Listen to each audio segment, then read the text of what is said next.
Hello everyone, myself Dr. Rituraj. I'm consultant gynecologist and laparoscopic surgeon at Varalika Motherhood. आज हम एक case के बारे में डिस्कस करेंगे जिसको बोलते हैं adenomyoma and it is a huge adenomyoma. Basically ये एक ऐसा सिचुएशन होता है जिसमें पेशेंट्स को बहुत हैवी ब्लीडिंग होती है, साथ में पेन होता है बहुत ज़्यादा during periods and before periods also.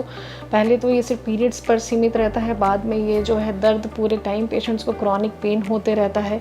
तो ये पेशेंट्स जो हैं अगर ये सिम्टम्स को निगलेक्ट करते हैं तो धीरे धीरे इनका बच्चेदानी का साइज़ बढ़ता चला जाता है और साथ में उनके जो है फाइब्रॉइड्स भी हो जाते हैं।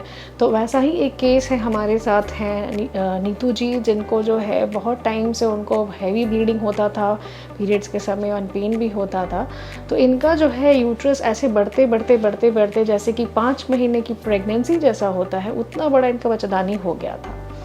तो नीतू जी जो है वो समझ गई थी कि उनको परेशानी तो है और वो चाहती भी थी सर्जरी कराना, बट कहीं ना कहीं वो हेजिटेट कर रही थी क्योंकि इनको जो है अपने पेट में चीरा नहीं लगवाना था।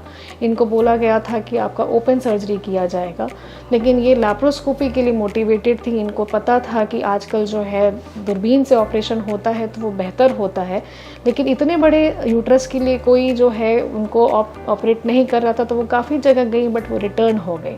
तो फाइनली वो हमारे पास आई। हमने उनको समझाया कि कोई साइज़ कोई क्राइटेरिया नहीं होता है लैप्रोस्कोपी के लिए, हम लोग लैप्रोस्कोपी इनको कर सकते हैं। और ये देखिए हमने इनको जो है कल इनका लैप्रोस्कोपी किया, कल लैप्रोस्कोपी करके टोटल लैप्रोस्कोपिक हिस्टेरेक्टोमी करके हमने जो है इनका यूट्रस को जो है बाहर निकाला और आज वे हमारे साथ हैं। पेशेंट जो हैं खा रहे हैं अच्छे से, कोई दिक्कत नहीं हो रहा है, वो घूम रहे हैं। पेशेंट फिट फॉर डिस्चार्ज भी हैं, आज शाम तक वो डिस्चार्ज हो जाएंगी। अब हम लोग नीतू जी से बात करते हैं। हाय नीतू जी। जी कैसी हैं? ठीक है। घबराना नहीं है, ठीक है? अच्छा ये बताइए आप कितने साल से परेशान थे? 3 साल से। 3 साल से परेशान थे। समस्या क्या था आपको? वही यूट्रस में गांठ था, बड़ा सा हो गया तो धीरे धीरे बढ़ता चला गया था और बहुत ज़्यादा महामारी के समय ब्लीडिंग होता था। जी उठ नहीं पाते थे, इतना ज़्यादा दर्द रहता था।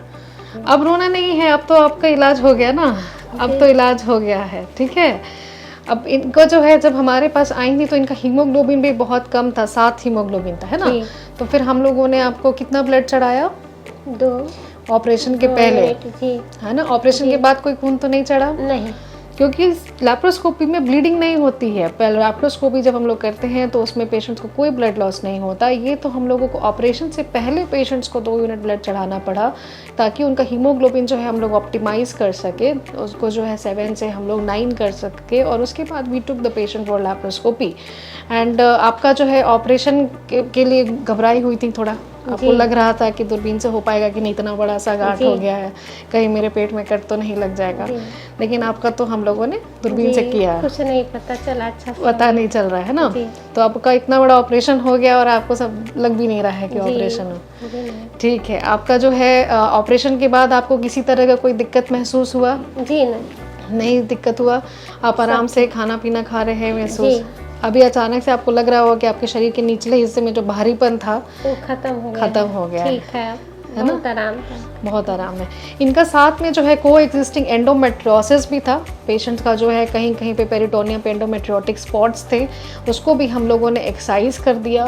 बट इनकी जो है ओवरीज क्योंकि दोनों साइड की हेल्दी थी, पेशेंट का एज कम है, इसलिए ओवरीज को हम लोग प्रिजर्व किए हैं ताकि इनको फ्यूचर में जो है हार्मोनल डिसबैलेंस नहीं हो, उनके बोन्स में वीकनेस नहीं हो, उनको जो है कार्डियक प्रोटेक्शन मिलते रहे। तो इसीलिए जब भी हम लोग सर्जरी प्लान करते हैं हम लोग बहुत मेटिकुलसली प्लान करते हैं। हम कोई हड़बड़ी में केस नहीं करते हैं, हम ऐसे नहीं केस को पिक करते हैं। हम लोग पेशेंट्स का जो है पूरा थरो इवैल्यूएशन होता है, उनको प्री ऑप हम लोग प्रिपेयर करते हैं, तभी जाके उनका सर्जरी जो है बहुत अच्छे से होता है, अनइवेंटफुल होता है। और ये पूरी सर्जरी जो इनकी हम लोगों ने की, ये सर्जरी सिर्फ और सिर्फ हमें 1 आवर लगा फ्रॉम स्किन टू स्किन। 1 घंटे में इनकी सर्जरी जो है वो कंप्लीट हुई। और ऐसा कुछ नहीं है कि बहुत बड़ा बच्चेदानी हो गया है, बहुत बड़े गांठ हो गए हैं तो उसको लैप्रोस्कोपी नहीं किया जा सकता। लैप्रोस्कोपी डेफिनेटली किया जा सकता है और हमारे सामने एक लाइव एग्जांपल है जिनको हम लोगों ने लैप्रोस्कोपी किया and the patient is absolutely fit for discharge. इनके पेट में जो है सिर्फ नॉर्मल स्टैंडर्ड पोर्ट्स लैप्रोस्कोपी के जो 4 पोर्ट्स होते हैं वो हमने किए थे एंड पेशेंट जो है आज घर जा रही है। उनका जो है कोई किसी तरह का समस्या नहीं है। तो similarly if you are facing any issues, अगर कोई पेशेंट है जिनको बहुत दिन से जो है समस्या में है, जैसे नीतू जी हैं, बिल्कुल इमोशनल हो गए, उनको ऐसा लग रहा था कि मैं कभी ठीक नहीं हो सकती हूँ, ऐसा नहीं है, आप सही हाथ में जाते हैं तो आप ठीक हो जाते हैं, है ना नीतू जी? जी अब आप खुश हैं? जी बहुत खुश है। अब आपको कोई समस्या नहीं होगा, आप अपना काम वाम कर सकती हैं, ठीक है? जी आप कुछ बताना चाहती हैं, कुछ बोलना चाहती हैं? जी, आपको बहुत बहुत धन्यवाद। नहीं, ठीक है, धन्यवाद, थैंक यू।